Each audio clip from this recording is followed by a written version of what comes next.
Hello everyone, कैसे हैं आप सभी। उम्मीद करते हैं आप सभी स्वस्थ होंगे। देखिए, आज आपका एसएससी सीजीएल 2026 का नोटिफिकेशन जो है वो आउट हो गया है, जो कि आपका 31 मार्च को आना था, लेकिन आज 21 मई को आ गया है। ठीक है, इसमें आपकी टोटल 12,256 वैकेंसी आउट हुई हैं, जो आपकी आगे जाके इंक्रीज भी हो सकती है। 15,000 प्लस वैकेंसी आएंगी इसमें। तो इसमें क्या क्या चेंज हुआ है हम उसके बारे में देखेंगे। ठीक है, नॉर्मली जो आप बता रहे थे लोग इंटरव्यू होगा, इंटरव्यू वगैरह इसमें कुछ भी नहीं है, ना ही डिस्क्रिप्टिव पेपर ऐड हुआ है। ठीक है, बस थोड़ा बहुत चेंजेस चेंजेस हुए हैं, उसके बारे में डिटेल में हम समझ लेते हैं। ठीक है, तो ये आपका नोटिफिकेशन है। अब आता है इसका इसका फॉर्म आप अप्लाई कर सकते हो 21/5। ठीक है, 21 मई आज से आप इसके लिए फॉर्म अप्लाई कर सकते हो, और 22/6 तक आप क्या कर सकते हैं, इसका फॉर्म अप्लाई कर सकते हैं। ठीक है, आज से 21 मई से लेके आप 22 जून तक जो है इसका क्या कर सकते हैं, फॉर्म अप्लाई कर सकते हैं। जो लास्ट डेट है फीस पेमेंट करने की, वो क्या है आपकी, वो 23/6 है। ठीक है, जिसकी एग्ज़ाम फीस है वो 100 रुपये है। ठीक है, एग्ज़ाम फीस कितनी है आपकी, 100 रुपीज़ है। ठीक है, अगर आपके उसमें कुछ विंडो कोई एरर वगैरह हुआ है, कोई करेक्शन विंडो खुलेगी आपकी 29 से लेकर के 1 जुलाई तक। ठीक है, आपका जो CVT 1 का पेपर है वो अगस्त और सितंबर 2026 में होगा। जो आपका CVT 2 है वो आपका दिसंबर 2026 में होगा। ठीक है, इसके अंदर 12,256 वैकेंसी हैं, जो अभी नोटिफिकेशन आया है उसके अंदर मेंशन है। ठीक है, अब रिलैक्सेशन की बात करें तो आपको पता है इसके अंदर जो एज होती है आपकी 18 से लेके कुछ पोस्टों के लिए 27 होती है। ठीक है, कुछ पोस्टों के लिए 18 से 30 होती है। एक आपकी JSA पोस्ट होती है, इसमें 18 से 32 होती है। ठीक है, ये आपकी एज होती है। ओके, इसके लिए सिंपल आपको ग्रेजुएशन चाहिए होती है। अगर किसी बच्चे ने ग्रेजुएशन कर रखी है, ठीक है, तो वो इस पोस्ट के लिए क्या कर सकता है, अप्लाई कर सकता है। ठीक है, अब आपको रिलैक्सेशन मिलता है अगर कोई व्यक्ति मान के ये देखो दे रखा है आपका, ये जो इसके बाद का कोई व्यक्ति जो है इसका जन्म नहीं होना चाहिए, ये आपको डेट ऑफ बर्थ दे रखी है। ठीक है, जैसे देखो SC ST हैं अगर आप, तो 5 साल रिलैक्सेशन आपको मिल जाएगा। अगर OBC हैं तो 3 साल का मिलेगा। अगर आप फिजिकल हैंडीकेप वगैरह हैं तो 10 साल का है। एक्स सर्विसमैन को 3 ईयर्स आफ्टर सर्विस डिडक्शंस। ठीक है, अब आते हैं इसके पैटर्न को। देखो, पहले आपका SSC के में जो टायर 1 होता था, सेम टायर 1 वैसा ही है। आपके 25 क्वेश्चन आपके रीजनिंग के आएंगे, 25 GK के आएंगे। ठीक है, 25 आपके मैथ के आएंगे और 25 आपके इंग्लिश के आएंगे। ठीक है, जो कि आपका एक क्वेश्चन कितने का होता है, एक क्वेश्चन आपका 2 मार्क्स का होता है। ठीक है, एक जो क्वेश्चन होता है आपका वो 2 नंबर का होता है, 2 मार्क्स का होता है। ठीक है, एक क्वेश्चन आपका 2 मार्क्स का होता है। ओके, इसमें नेगेटिव मार्किंग आपकी होती है 0.5। ठीक है, मतलब 1/4 नेगेटिव मार्किंग होती है। अगर आप 4 क्वेश्चन गलत करेंगे तो आपका एक सही क्वेश्चन क्या हो जाएगा, कट जाएगा। ठीक है, अब इस बार जो ऐड किया गया है वो ये ऐड हो गया, आपका सेक्शनल टाइमिंग आ गई है। मतलब पहले क्या होता था, आपको 1 घंटा मिलता था, आप किसी भी सब्जेक्ट को कितने भी टाइम में कर सकते थे। ठीक है, लेकिन अब ऐसा है कि आपको रीजनिंग के लिए 15 मिनट अलग मिलेंगे, मैथ GK के लिए 15 मिनट अलग मिलेंगे, मैथ के लिए अलग और इंग्लिश के लिए अलग। सेक्शनल टाइमिंग आपकी इस बार आ गई है। ठीक है, अगर सेक्शनल टाइमिंग आई है तो जाहिर सी बात है कट ऑफ थोड़ी जो है वो डाउन जाएगी और लेवल भी थोड़ा डाउन होगा। ओके, अब आते हैं इसकी नेगेटिव मार्किंग को बताई थी 0.5 है। सेक्शनल टाइमिंग आ गई है आपकी 15-15 मिनट की ईच सेक्शन के लिए। ठीक है, अगर हम मेंस की बात करें तो मेंस में कोई खास बदलाव नहीं है आपका। जैसे ही मेंस का जो एग्ज़ाम होता है उसमें आपका जो पेपर 1 होता है उसके अंदर आपको पता है सेशन होते हैं। जो पहला सेशन होता है उसके अंदर आपकी मैथ आती है और रीजनिंग आती है।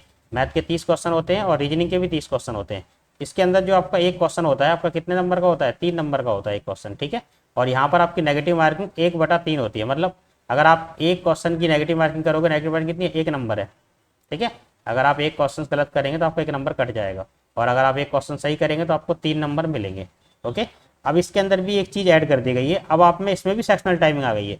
मैथ के लिए आपको इसमें 30 मिनट मिलेंगे और रीजनिंग के लिए भी आपको 30 मिनट मिलेंगे। मतलब पहले क्या होता था, 1 घंटा होता था, 1 घंटे का टाइम होता था। इसमें सेशन 1 आपको अटेम्प्ट करना है जिसके अंदर 30 क्वेश्चन मैथ के और 30 रीजनिंग के होते थे। आप कोई सा भी कितनी भी देर में कर सकते हैं, लेकिन अब ऐसा नहीं है। मैथ के लिए आपको सेपरेट 30 मिनट मिलेंगे और रीजनिंग के लिए आपको अलग से सेपरेट 30 मिनट मिलेंगे। ठीक है, सेम ऐसे इंग्लिश के अंदर है। इंग्लिश में जो सेशन 2 है इसमें आपके 45 क्वेश्चन होते हैं, GK के आपके 25 क्वेश्चन होते हैं। ये भी एक क्वेश्चन 3 नंबर का होता है। यहाँ भी सेम नेगेटिव मार्किंग 1/3 है। यहाँ भी आपकी सेक्शनल टाइमिंग आ गई। इंग्लिश को करने के लिए आपको 40 मिनट मिलेंगे। ठीक है, और आपको GK करने के लिए 20 मिनट मिलेंगे, क्योंकि आपका ये भी सेशन जो होता है वो कितने का होता है, 1 घंटे का ही होता है। यहाँ आपको 40 मिनट मिलेंगे और यहाँ आपको 20 मिनट मिलेंगे। ठीक है, नेगेटिव मार्किंग आपकी 1 घंटे ही है। ठीक है, अब इसके अलावा आपको पता है इस बार जो नोटिफिकेशन में AA की पोस्ट आई है। ठीक है, और एक आपकी JSA की भी है, JSA की पोस्ट भी है।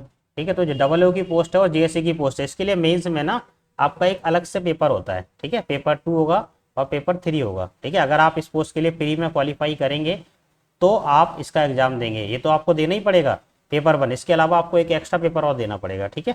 और एक और चीज़ होती है आपका कंप्यूटर और स्किल टेस्ट होता है इसके अंदर, जो कि सबके लिए होता है, क्वालिफाइंग होता है।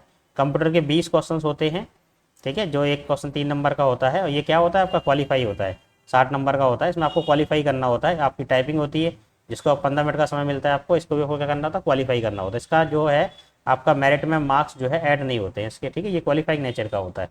जो आपकी एक पोस्ट आई है AA, ये एकमात्र पोस्ट है जो गजिस्ट्रेट पोस्ट है। ये ग्रुप बी की आपकी कैसी है, गजिस्ट्रेट पोस्ट है, नॉन मिनिस्ट्रियल। इसकी मैक्सिमम एज 30 साल है। बाकी आपको जो रिलैक्सेशन है वो मिलेगा। इसके लिए सेम आपकी जो है ग्रेजुएशन होनी चाहिए, लेकिन अगर आपने CA CMA MCOM या MBA या BCom वगैरह कर रखा है तो इसके लिए आपको पहले इसमें प्रेफरेंस दी जाएगी, ठीक है। सेम जब आप इसके लिए देखो टायर 1 जो होगा ना, उसकी इसकी कट ऑफ अलग लगेगी। अगर आपने टायर 1 के अंदर इस वाली पोस्ट के लिए क्वालिफाई किया है तभी आप इसका मेंस देंगे। टायर 2 के अंदर जो है ना आपका पेपर नंबर 3 होगा।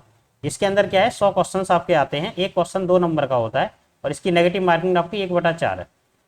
ओके, इसके अंदर फाइनेंस और अकाउंट के आपके 80 क्वेश्चन आएंगे पार्ट ए में, और इकोनॉमिक्स और गवर्नेंस के आपके आएंगे 120 क्वेश्चन, ठीक है। मतलब 120 नंबर का होता है, ठीक है, ये 80 नंबर का होता है। मतलब इसके अंदर आपके 40 क्वेश्चन होंगे और इसके अंदर आपके 60 क्वेश्चन होंगे। एक क्वेश्चन 2 नंबर का होता है, तो 120 मार्क्स का हो गया और ये आपका 80 नंबर का हो गया, ठीक है। नेगेटिव मार्किंग इसमें आपकी 1/4 रहती है, ठीक है। अगर सेम आप JSO पोस्ट के लिए अगर आप JSO पोस्ट के लिए अगर आप सेलेक्ट होंगे, देखो इसके लिए जो अपर एज है 32 साल है, लेकिन इसकी एक कंडीशन है, इसके अंदर क्या है, डिग्री विद 60%।